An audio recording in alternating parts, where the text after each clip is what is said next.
What's up, everybody? I'm John Middlekauff. You know what I need you to do. Subscribe to our YouTube channel. We got content for days reacting to every NFL game all the time, every single day. Subscribe, like the videos. Let's go. Welcome to another episode of Three for the Money. Okay, back at it again from Nashville, Tennessee, where all lines are presented by DraftKings, and the talk of the town, Stuckey, has been the kids that grabbed the goalpost and hiked from Vanderbilt, walked it down Broadway. I'm looking at the river right now and tossed that bad boy in. But the reason that it keeps coming up is because you said you loved Vandy and the points, and you sold me. But then, it was my birthday last weekend, having a few pops with some buddies, and it went from like, God, are they going to cover to holy shit, they're going to win this game. That was yeah. I think I tweeted out like in the third quarter, Vandy's going to win this game. I would just felt that way. If you go, I think Jerry Kill gave DeBoer his, I think his like first professional job. I could be mistaken on that, but they had a connection back in Southern Illinois, I believe, way back in the day. And there was like some quiet confidence in that Vanderbilt room that they were going to be able to attack this Alabama defense, which has some holes and there's some youth. And they had 2 weeks to prepare, and Hill and Beck can scheme up an offense as well as anybody. And yeah, it was an amazing game. I think the best part of that is when you have an underdog that big, and What right, the game finish at? What was the point spread? Like 25? uh, I think it closed at 23 and a half, I believe. Um, so when you have an underdog that big, and like it was a bad spot for Bama, Vandy comes out, great game plan, goes up 7-0, gets a pick six, up 2 touchdowns. And they wanted to slow the game down. They held the ball for 42 minutes. But then Bama starts to come back. But the fact that they were able to run the clock out to get a couple first downs late was Yeah. super impressive, because you knew if you punt there, you see it all the time. If Bama gets the Lose. ball back, they're gonna go score and win the game. That was the most impressive part for me. Vanderbilt still celebrating probably on Broadway along with Yeah. you. So we'll see how they respond this week at Kentucky. I actually like the under in that game. Vanderbilt wants to play super slow, limit possessions. And Kentucky's defense is Good. top five in the country. I mean, they held Ole Miss and Georgia to below 17 points each. So I played some Vanderbilt team total under. You can't run on Kentucky. Their front seven is as good as it gets in college football. They also take away the explosive play. Vanderbilt could be a little flat. Both teams play super slow. So it should be a really low possession, low scoring game. So we'll see how Vanderbilt responds. I normally would bet Kentucky in this spot. I'm just not in love with laying close to 2 touchdowns with Kentucky. They're a Yeah, super can't slow score. team. Their offense is limited. Vanderbilt wants to squeeze the life out of the game, so they profile as a good big dog. Like they beat Alabama outright, they beat Tech outright. They should have beat Missouri. I just prefer the under there. But amazing game. The scenes with the goalposts are awesome. One line, I was just scrolling through all the college football lines. What about, it's hard with these transfer portal, the teams. It's hard to feel great about anybody, but Bama huge this week. Like Saban in that spot, right? If he wouldn't have lost that game, but if he had, they would have won the next game like 60-3. It's hard to trust. It's like, are they a little flawed? They're playing Southern Alabama, I think, because I saw that it was like minus 21. But it's like, I don't know. The college football to me, it's one thing when you have an NFL like spread, Oregon, Ohio State, granted Oregon's the dog at home, but still like that feels, we could debate what that number should be, but it's not crazy. Some of these big spreads in college football, and I tried to hammer them early on with the Oklahomas and the Tennessees, and I kind of got Alabama. I forget who they were playing. I did like this parlay one week, and none of them even came close. So it's like it's hard to have faith. They can get up Bama, Georgia, Oregon, Ohio State for each other. some of these other games, I mean, it's shit. I don't know. I mean, do you have faith in Alabama this weekend? Yeah, no, they play South Carolina. South Carolina's their offense is super limited. I actually would lean South Carolina's way. I mean, it's a good spot for Bama, to bounce back. But look, it was a disappointing loss. Sometimes when you have a disappointing loss, you also do come out flat the next week. Alabama goes, Disappointing.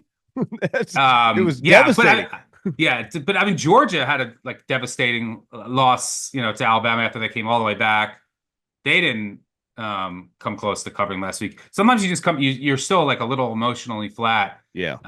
even if the coach can try to get you up. And they have Tennessee. They go to Tennessee next week, so it's sort of a tricky spot. South Carolina's defense is legit. Like their defensive line is as good as Kentucky's. They can't really throw the ball though, which is how you attack this Alabama secondary. That game's going to come down. I actually, at the number, like 21 and a half, I would lean South Carolina. It's going to come down to, can South Carolina stay in it early? They can't play from behind. We saw that against Ole Miss last week. Because they just don't have a passing attack. So once you Yeah. force them to kind of go into come from behind mode, it's lights out, and then it could be an Alabama blowout.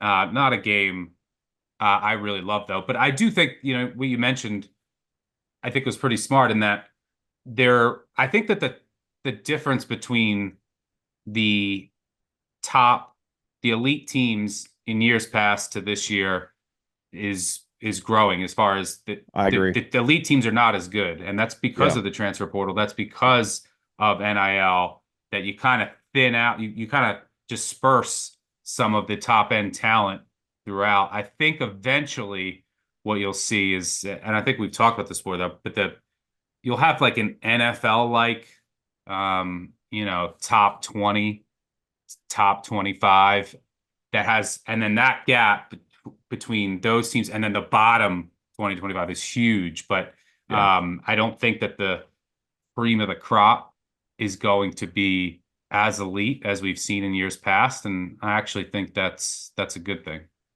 Before we get into the NFL, I'm going Saturday, Oklahoma, Texas. Nice. And I've been a sneaky guy that started me in football at Fresno State, has worked at Oklahoma since Stoops and then Lincoln and now Venable. So I follow their program pretty closely. Obviously it was a lot of hype between the quarterback. He pulled the trigger pretty quick going to the other guy on Jackson Arnold. And we all know how like Jackson Arnold's just on some other team next year, right? He's just a transfer portal, Boise State, Kentucky, who knows? I mean, it could be shit. It's impossible to even guess. But this other guy can't really throw either. Now, you've been hammering this the whole time. They've had a million injuries on the offense. Like, their defense is good. I mean, I was pretty locked into that Auburn game. It's like they're kind of getting their ass kicked in this game. And defense just had that pick six and it flipped. And listen, Auburn sucks, but that's not an easy place to play, right? On the Sure. road. And even Venable said, like, this is the SEC, like this shit's hard. And he's right. Saban's been saying this forever. Like, just because you don't have a great record, like go into Kentucky, play them, see how it goes.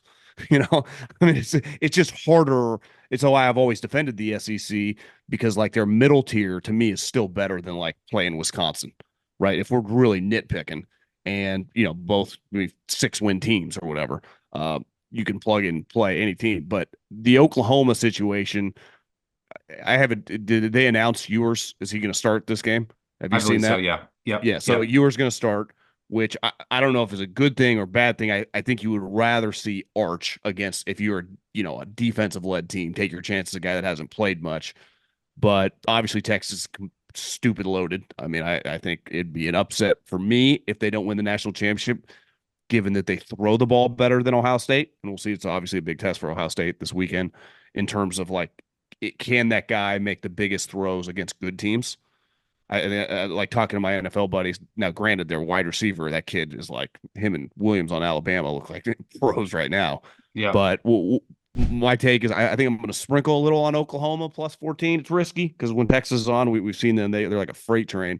Oregon, Ohio State, I got no clue. It's hard for me to have faith in Oregon, but you're like getting them as a dog at home in the biggest home game they've played in a long time. It feels like if you're ever going to get their best shot, it's going to be then. So I would expect them to look pretty good. Yeah, starting with Texas, Oklahoma, it's look, I expect the Oklahoma defense to come to play here, and they kind of got work. I mean, they ended up winning the game for them at Auburn, but they were getting worked that game, and I think that they were just exhausted. Worked. Yeah. They were tired. I mean, go back to the Tennessee game. They, they were getting no help from the offense. They forced 2 turnovers. Arnold turns it over on the very next play both times on fumbles. Have you And ever seen all that before in season, your life? no. I mean, yeah, when I bet Will Levis, which I did again this weekend, that's it. The only time I ever see that is when I bet Will Levis. Um, so yeah, I mean, I think that they were exhausted. They were gassed. The whole season, their offense was giving them nothing. They're on the field the whole time. So I think the bye will serve them well. And it is a talented defense. So I think that they'll come to play here. The offense, they just had so many. I mean, how much can they fix the offensive line? They still can't run the ball, and I think that's ultimately how you have to attack this Texas team is on the ground, but you have to have some threat of a Yeah. passing attack. We saw Michigan Michigan has doesn't, none. so Yeah. they were just able to load the box. I mean, you got to remember this Texas team lost Sweat and Murphy starting in the NFL right now, up from their defensive line. So and Oklahoma has no semblance of a rushing attack. Their receivers are still all out. Burks just got announced out for this weekend. Hawkins limited as a passer. I think it was the right move to go to him because of your offensive line issues, because your running game isn't going strong, because your receiver injuries. Get a guy back there that's mobile, that can run. I mean, you saw he had that long touchdown run against Auburn, and he was able to hit one long pass in that game. I just don't know if Oklahoma has the personnel to attack this Texas defense. They've been good on the back end. The Texas offensive line is also great. And the thing you get with Ewers is you have a ton of big game experience, which is where Yeah. he has the upper hand over Arch. So I think that, and the Texas offensive line should be able to handle the Oklahoma front. But rivalry game, Oklahoma defense is really good. Texas still, to me, hasn't fully been tested. I mean, they're a juggernaut, but maybe they're not as good as we think. That's the thing with this right now, and even in week 5 or 6. Yes, they went into Michigan and dominate. I think Michigan's terrible. I I mean, think you're right. I I think bet you're right. I bet against them every week. They went up to Washington. They were and the version with you got to remember the version with Alex Orgy and whatever they were doing before. Maybe with Jack Tuttle to be a little better, but there's no receivers. The offensive line is bad.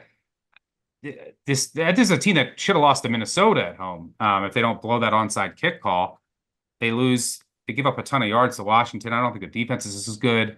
So yes, I was impressed with Texas. And Texas is one of the 3 best teams in the country, but maybe they're not as good. I don't know if Oklahoma is the team that can really tell us much more, but I don't hate just sprinkling on weird things happen in this game. For what Big it's time. worth, this is the biggest. This is the most points Texas will be laying since 2005 when they won the national title. So Texas fans hope that is a good Do you omen. agree that this game and the Iron Bowl feel the weirdest? Like to me, Michigan, Ohio State, their games are sometimes good, but it's not like a weird game. Like this game is weird. And Auburn, Alabama, it gets weird.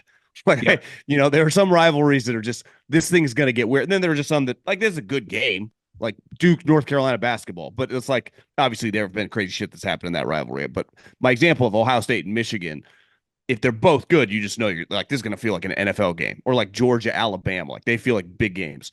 But Auburn, Alabama, and Texas, Oklahoma is just like drunk consistently, regardless of records, regardless of anything. It never matters. yeah. I Look at remember. Alabama Auburn last year. I mean, that's one of the weirdest moments ever. I mean, shit, they wouldn't even made the playoffs. Then they Yeah, beat Georgia the next week. in both games, just always, as you said, are drunk. I had a note to myself. I said, never bet the under in the Red River shootout again. I did last year. And I wrote a note to myself because I actually would maybe think about this under here. Yeah, I mean, the scores the last 2 years ago, 10 years. didn't they blow them out like 50-0 or something? Yeah, I think I forget who Oklahoma had at quarterback. It was a disaster what Oklahoma had going on.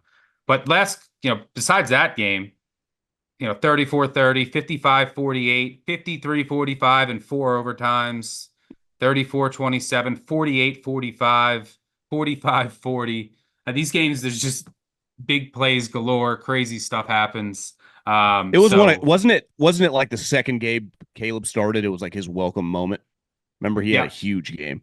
yeah, another crazy game. So yeah, if you want to sprinkle, go for it. Oregon, Ohio State. It's a I wish I had more conviction on it, but Yeah, I don't. I have no feel.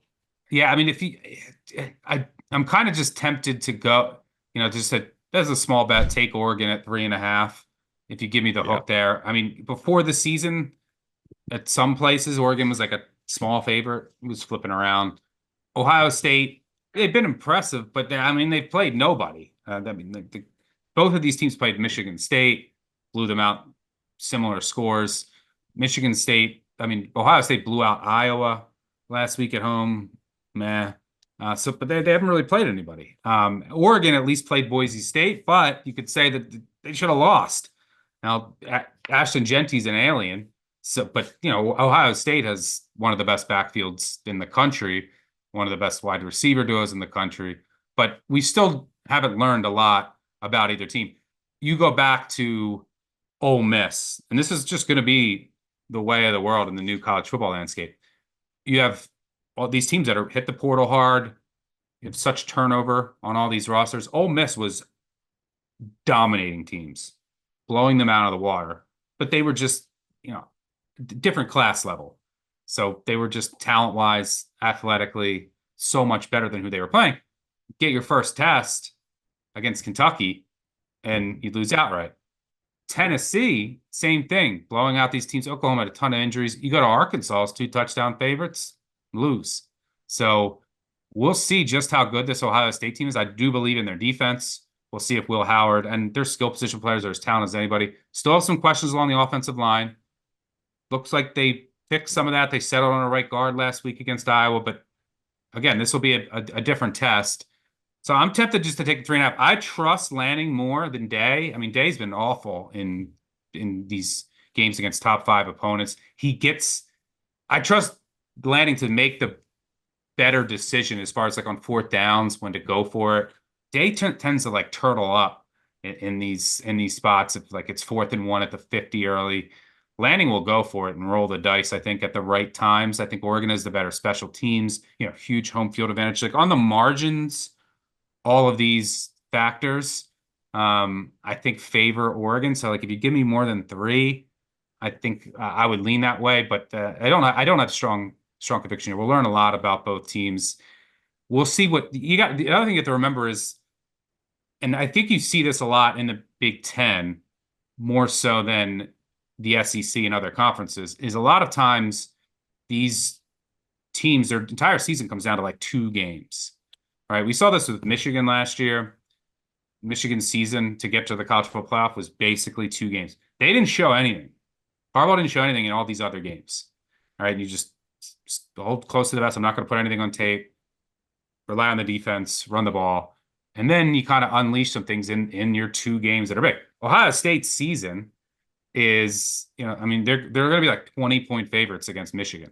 So it's going to come down to they go to Penn State and they have Oregon this week. So what have they been holding back? What has Chip Kelly been holding back with Will Howard in his legs, certain packages? And the same thing could be said for Oregon. Have they been holding stuff back? So that's an interesting storyline here. But I might bet Oregon small at 3.5, but no strong feel. Okay, let's dive into the National Football League. Like I said, all lines presented by DraftKings. Let's start with a game when the season started. I don't know if a bunch of people would have circled, but the commies are flying high right now. Jaden Daniels, I mean, he went from being like he was 5-1. I think Caleb was like plus 150 to be the rookie of the year. We got a lot of season left to go, but it's like those odds feel like you were stealing if you hammered Jaden to start the season. My thing with Washington is obviously, beat the shit out of Cleveland, who's a joke.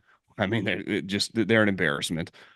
Don't blame defenders for just kind of tapping out. I mean, what are you supposed to do with that offense? He just runs around and just runs into sacks. I can't even imagine being his teammate. But, the game against Cincinnati was impressive, but their defense, Cincinnati's defense obviously is not very good. So is Washington real? If you look at their schedule, they don't really need to win this game. I think next week they play Carolina. Then they got the Giants. Like they could you could look up and Washington could be like 6-3.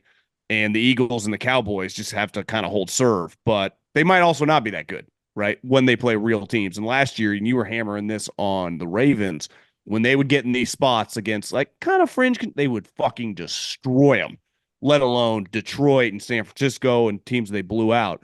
But is this team, defensively, clearly they're not the same. Yep. The run defense, I think I read, is still really, really like high end, historically dominant. But I Elite, mean, yeah. as Joe Burrow says, you can throw on them. And I watched Harbaugh's press conference, and he's like, really, I felt we had good coverage on the overwhelming majority. They made some great plays. There were like 4 or 5 kind of lapses. And like obviously he tends to be, is it fair to say, a little more optimistic the way he talks, and he's not like a negative Nancy when he's like talking about performances. And he should be. I mean, they won, they were down 10 points. But I don't know. I mean, I think if you're kind of a believer in Washington, this is a pretty big number. It's not a big travel, but I also get nervous with the Ravens in this spot. Like you could look up, it's like, oh, it's 24-3 at half. Yeah, I lean I mean, Washington here. same. It's not the best spot for Baltimore. They beat the shit out of the Bills in a huge game, and then they come back from they were down double digits 3 times in the second half against Cincy, win in overtime. So now you're coming off of a road overtime win. Historically, teams haven't performed great against the spread in that spot coming back home after 2 huge games, right? Against Cincy, which is just massive for the division, come back emotionally and physically draining game. That Buffalo hyped game. So Is that the coolest Lamar game? I don't necessarily mean like statistically. I just mean like visually to watch of his career. Like, was that the coolest Raven game in a long time?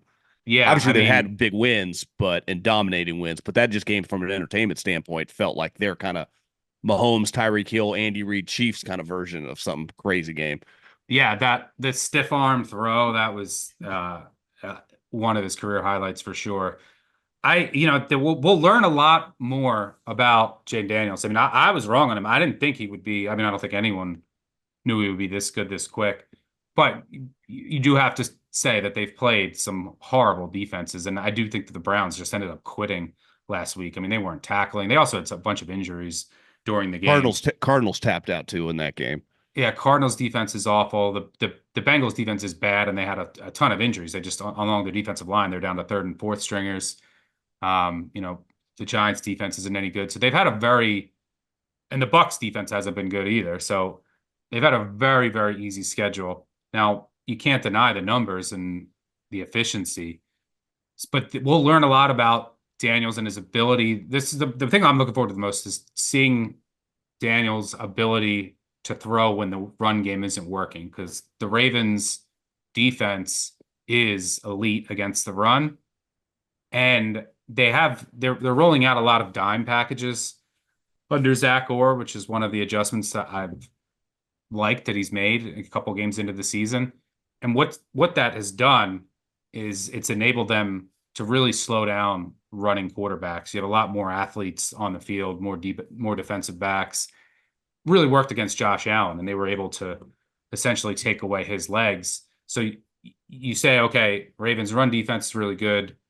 They'll have a formula here, play a good amount of zone with a bunch of defensive backs on the field. You have guys like Kyle Hamilton and just really athletic guys who can, and maybe Daniels is just that fast and it doesn't matter, but We're theoretically, gonna find out.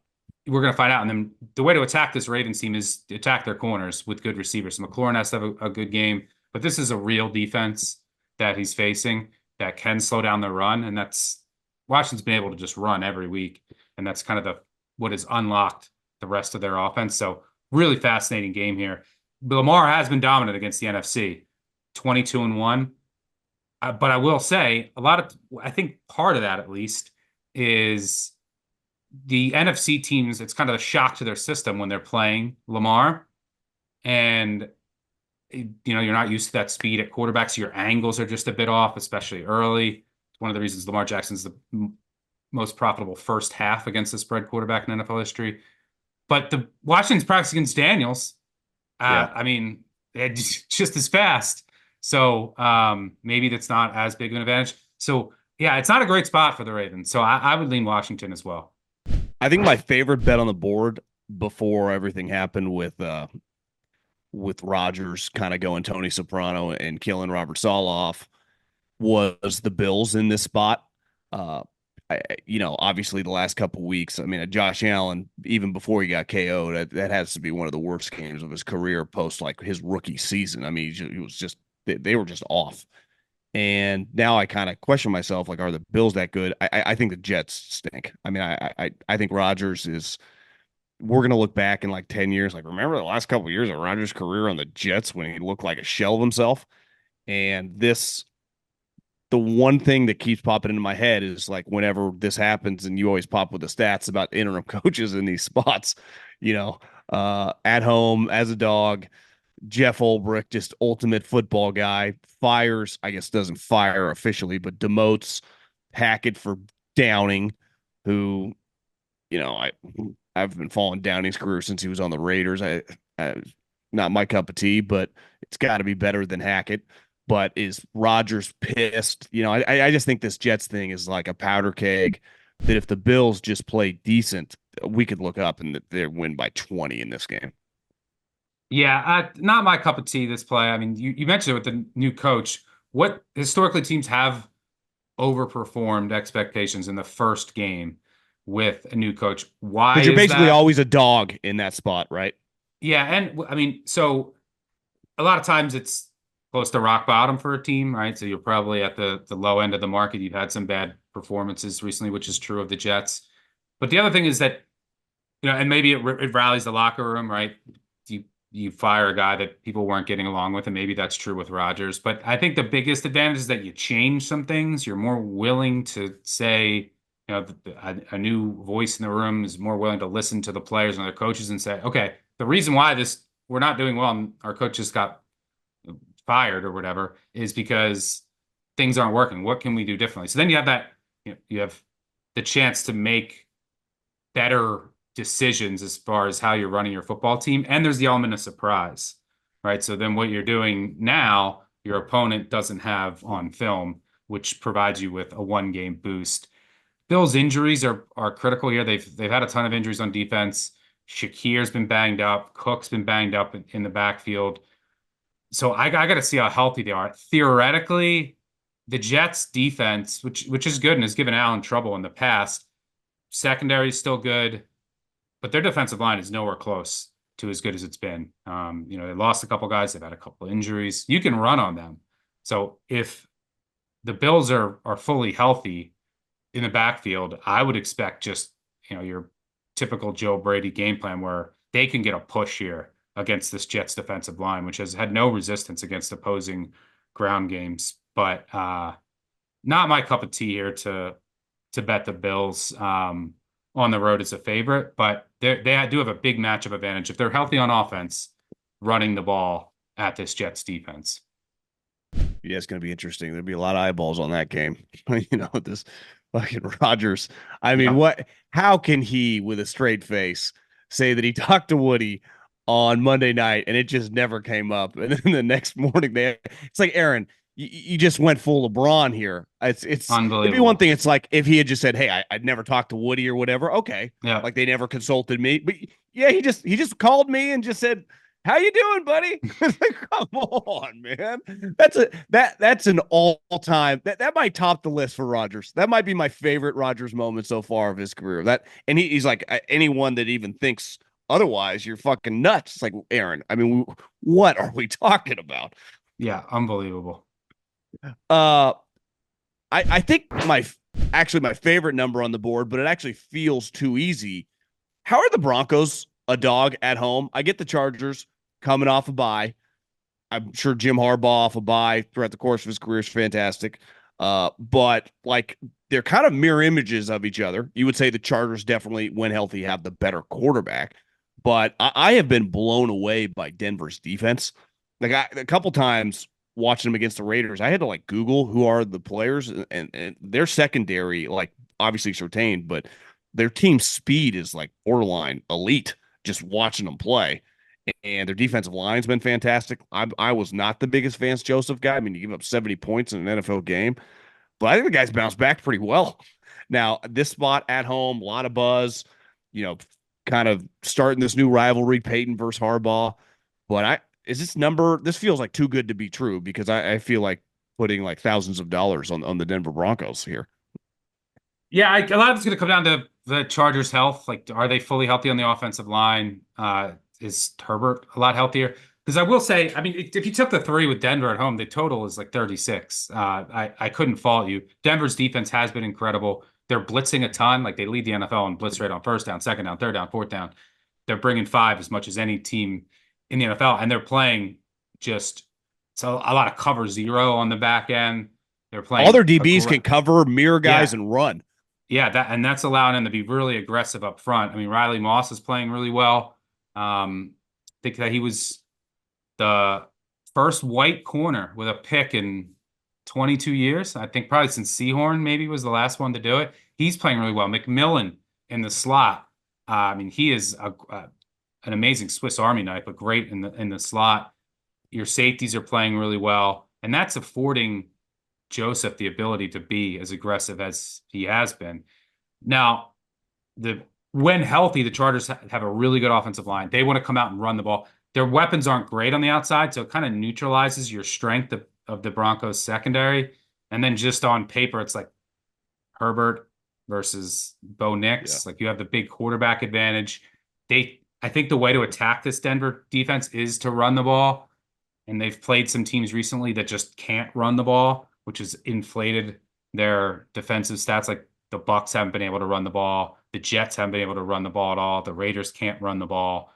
So if the Chargers are fully healthy, they do have some real edges here, but they might not be. They're dealing with a bunch of injuries, and this total's super low. And it's still a tough place to play. So Broncos at 3, couldn't fault you. Detroit, Dallas. I thought Dallas was pretty impressive in their win against Pittsburgh. But then you start thinking about it. It's like, well, he threw 2 terrible picks.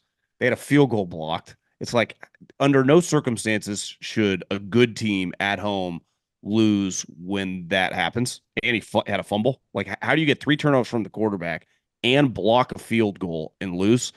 And then you go, well, Pittsburgh might just not be that good. Right. So, like, is it an impressive win? Because they made Dallas's defense, who has been a joke, look pretty good.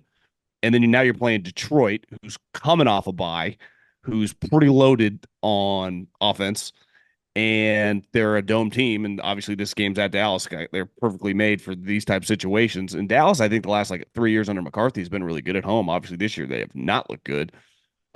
Is this one of those like I kind of am I overvaluing last week to take Dallas in this spot, or is this just an awful matchup because you look at Detroit's offense?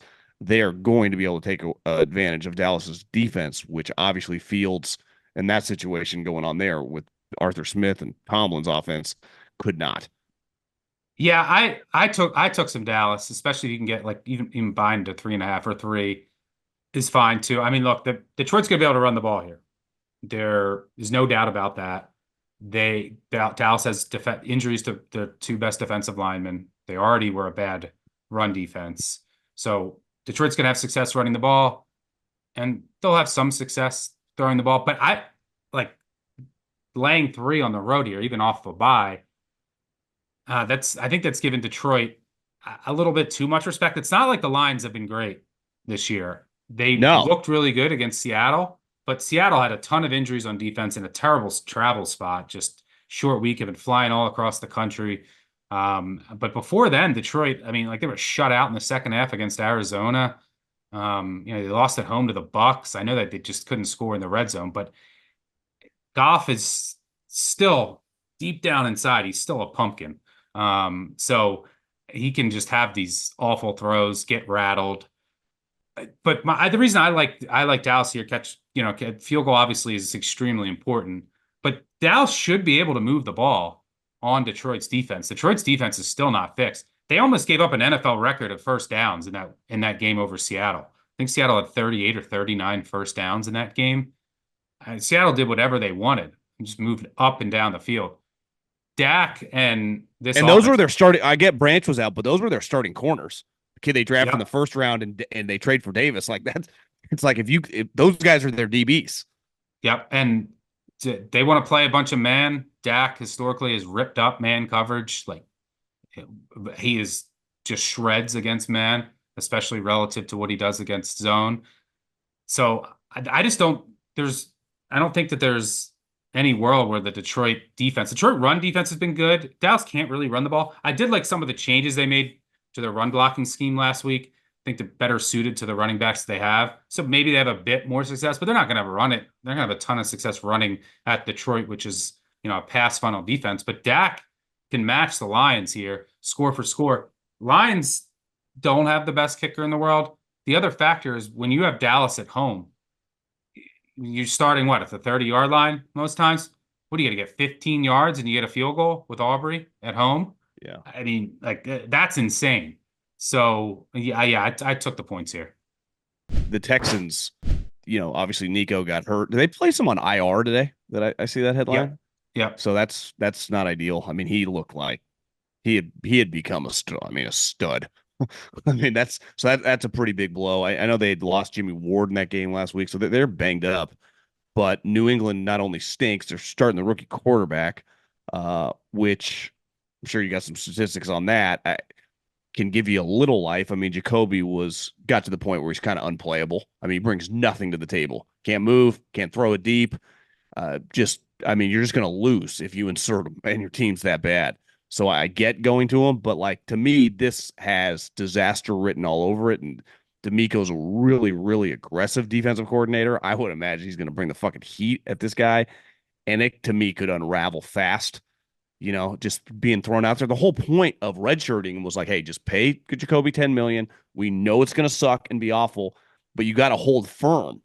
And they kind of caved because I would imagine the owner, it's not random. They're doing this at home, right? Just he's probably getting shit on constantly and wants a little positive momentum, which it probably worked today, tomorrow. But what happens when the game happens and he's just running around for his life? Yeah, it could just be a complete disaster. However, me as a masochist, I did take some Patriots +7. I also took some Saints +3.5. So I have Spencer Rattler and Drake May behind offensive lines that have been ravaged by injuries. But I will say, and there's a lot of uncertainty with both, right? May can But they're move also, at least, yeah, right? that's the key. Like they have mobility. Carr can't really move. You saw their offense fall off a cliff once all their offensive linemen went down with injuries. Like Rattler can actually move, and the Saints are a run first offense under Kubiak. You can run on the Bucs. They've been one of the worst run defenses in the NFL this year. So they're going to lean into that. But Rattler's legs, like you need someone with mobility right now behind that offensive line. The same is true with New England. I mean, they've lost 4 or 5 guys in their offensive line to injury. Brissett can't move. So you need a guy like May who can scramble. He has some evasiveness in the pocket. I loved his numbers under pressure while in college. So yeah, I think that he gives the offense a little bit more upside. 7's a big number to lay on the road. I mean, no one is covering that number this year in the NFL. I think favorite underdogs of 6 or more this year are like 19-5 against the spread. That's Houston crazy. Houston hasn't been great either. I mean, they beat the Bills. I don't know what McDermott was doing late in that game. They almost blow that lead against the hurt Bills team. But before then, they haven't covered a game. The operation just isn't running at, you know, it's just not there They yet. look better in the first half against the Bills, and then Collins went out and it kind of unraveled after that, Yeah, and Collins which he's huge gone. loss. So yeah, Huge loss. So yeah, I took the 7 there. I also took I took the Saints with Rattler. You can lean into the run game here. The Bucs have been they've been pretty fortunate. If you look, if you look at the Saints, by the way, they've lost 3 in a row. Now home dogs historically you're talking home dogs over a field goal after 3 straight losses are like it's like 63-64%. can you They explain to me? should be. Yeah. I didn't see Dennis Allen's quotes, but Hayner was the backup in a game, right? So what? And then he just makes the move after the fact to make Rattler, who obviously was the emergency 3, to make him the starting quarterback. Like, did something change? I assume that it's offensive line injuries and Rattler gives you more mobility. And the Bucs are going to blitz. on with bowls. So I would guess that's it. But yeah, I'm Not not to go really sure. conspiracy theory, I could see the management slash owner, push like this feels a little knee jerk. Given again, if Rattler had been the backup for Derek, it would make sense, but he wasn't even the backup for the last couple games when we all know at any moment the quarterback can go down and that guy has to play. So you were willing to not. I just wonder if something happened internally that maybe the coaching staff, like this wasn't their decision. Could Which be. again, I'm not. They obviously like the guy a lot. I mean, there were a lot of praise coming out in preseason. Like it's not like they're not high on him, but it's just a little weird when you see a guy that's not the backup. Then he guy gets injured, and 2 days later he's now the back. Not even the backup. He's a starter.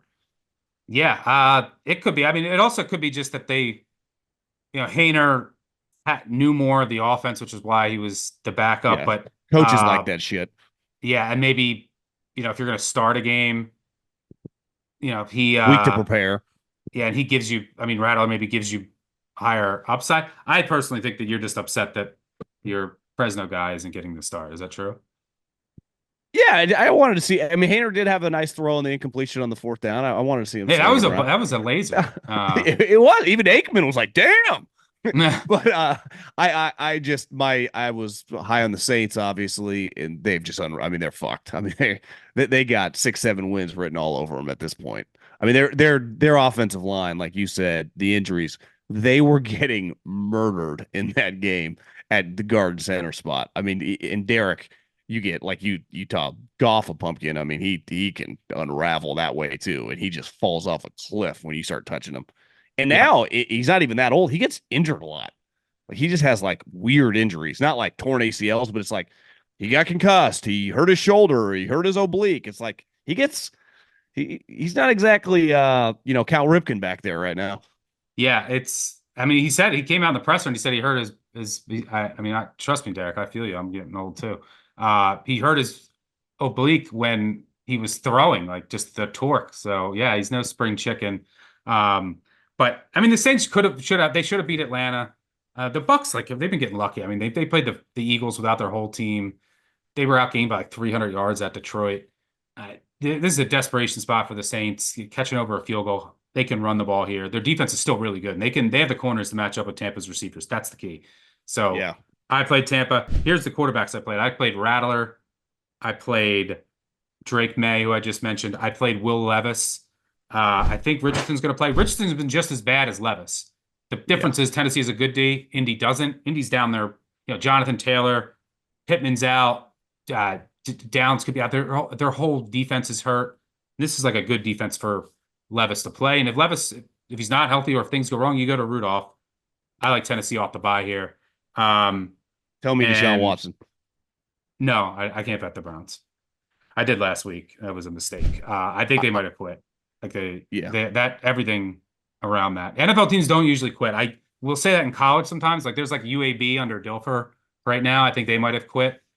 Um, NFL teams rarely do. You can get like value later in the year when teams like this team quit. But how do you not make a quarterback change and go to like Well, that's Winston where Truck? you bring up New England. If that's hovering 6.5, 7 points, like they're going to have fight.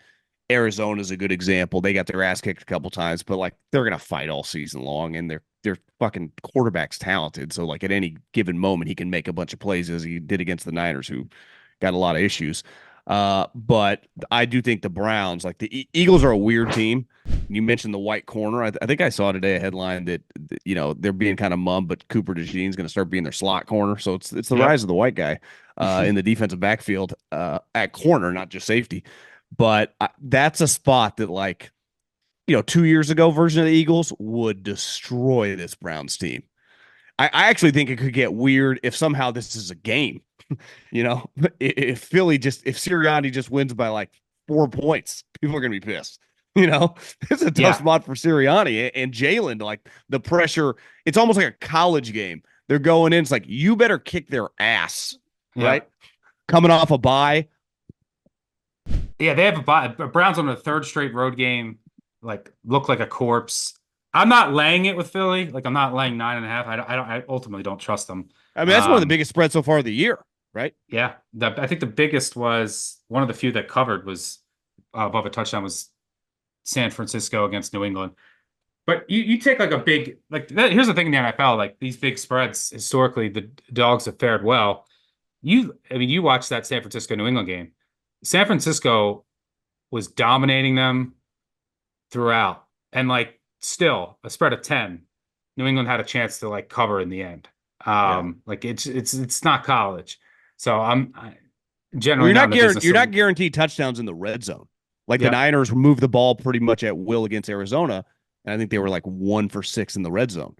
And then obviously in that game, their kicker was hurt. But I would say a big difference in college, like if Ohio State or one of these teams is kicking someone else's ass, they're just going to score a lot more touchdowns.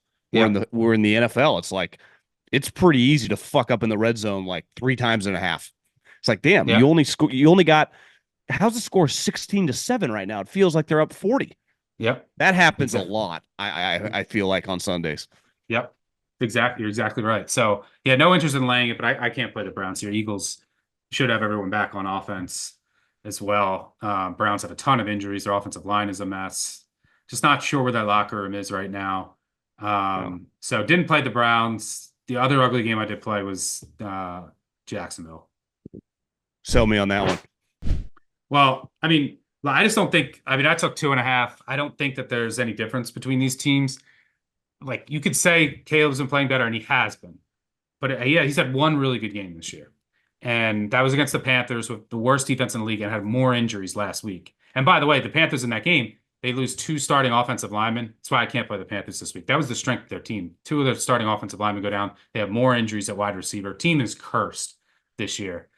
And that was his one good game. He's playing against just a soft zone defense. He's been bad against man. He's going to see a ton of man against Jacksonville. But if you look at what the Chicago's sitting at 3-2, they have a good home win over Carolina. They had the luckiest win of the year at home against the Titans. They come back from down 17-0 without scoring an offensive touchdown. They just get the game handed to them by Levis and a punt block touchdown. They beat the Rams at home. They actually got outplayed in that game, and the Rams are down their entire offensive line, Kupp and Nakua. They even lost to the Colts, who had Richardson playing, who's been horrendous this year. The Jags just beat the Colts with Flacco, the much better version. I mean, if you look at EPA plus completion percentage over expectation, it's Richardson out of 36 quarterbacks with at least 75 dropbacks. Richardson's 35th. Bryce Young is only a bit behind him at 36th. Flacco's second. Like that's how much better Flacco's been than Richardson. Jags beat the version of the Colts with Flacco. The Bears lose to that. They only put up 16 points against that horrendous Colts defense. So you start to just like peel back some of these results for Chicago, and hasn't really been impressive. Both these teams played at Houston. They both lost by one possession. Jacksonville looked much better. Yeah, they did. They looked like the much better team. And if you look at Jacksonville, so you look on the surface, 1-14 versus 3-2. Jacksonville has had a much tougher schedule. They've fared better against Houston. Yeah, they played Buffalo. They got blown out in that game. But they also, when you take a look at their strength of their schedule, it's even better because they played Miami week 1 when Miami was healthy. Now Miami's just a shell of itself. And they fumbled going into the end zone to go up 17 to clinch that win. So I think Jacksonville's been better than advertised. Like I think this game should be a pick. And like I trust Lawrence more than Caleb right now. I think the Bears defense, which isn't going to be at full strength, their starting nickel banged up, might not play. Jaquan Brisker, he's out. Their starting safety. And they've been giving up some explosive plays. That's where Jacksonville's been living with their downfield passing attack. I just think this is like a true coin flip. So if you're going to give me a couple points, I'm going to take them in the NFL. And the other thing is, Jacksonville has way more experience playing these international overseas games. They do it a couple times a year. Trevor Lawrence, I think, has covered 3 of 4, won 3 of 4 of the past 2 years. I like how the Bears went over there early in the week for their body clock, but the staff is not familiar with just everything that comes with these international games. This is just second nature for Jacksonville. So I think that at least is a consideration and gives them potentially a slight edge. So yeah, I just think this Bears team is super overrated. I mean, they should have lost to Tennessee. They play that game a million times. They lose 999,999 of those times. they, they were outplayed by the Rams, the practice squad at home. And they lose those two games. They're 1-4, just like the Jags. And the Jags had a couple of coin flip games that went against them. They could easily be 3-2. And then I think this line is, around a pick, which is where I think it should be. So I like Jacksonville over in London to kick off Sunday. You sold me. I'm taking Doug Peterson and Trevor Lawrence. So Let's do okay, it. Stuckey, let's rock and roll. Take some shitty quarterbacks and enjoy a Sunday. What could go wrong? Have a good weekend, brother. I'll see you next week.